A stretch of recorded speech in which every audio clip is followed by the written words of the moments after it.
أرقام قياسية تحطم كل يوم، تاريخا يكتب كل ليلة، أهدافا تسجل كل مباراة. هكذا هي الحكاية ببساطة عندما نتكلم عن كريستيانو رونالدو، النجم البرتغالي الذي لقب أيضا بصاروخ ماديرا وكبير فونشال. قصة العشق التي تربط رونالدو مع الأرقام القياسية تواصلت رغم السنين والأيام، وصولا إلى الدوحة القطرية يوم الخميس 24 نوفمبر 2022، وعلى ملعب 974 وعلى مقربة من ميناء الدوحة التاريخي.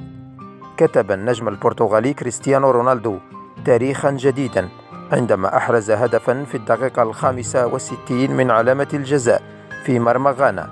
كتب من خلاله التاريخ ليصبح أول لاعب في التاريخ يسجل في 5 نسخ مختلفة من بطولة كأس العالم، بداية من نسخة 2006 بألمانيا وصولا إلى النسخة الحالية 2022 بقطر، ليرفع رصيده أيضا إلى 8 أهداف في 5 نسخ من كأس العالم جاءت جميعها في دور المجموعات، ليصبح أكثر اللاعبين تسجيلا في هذا الدور.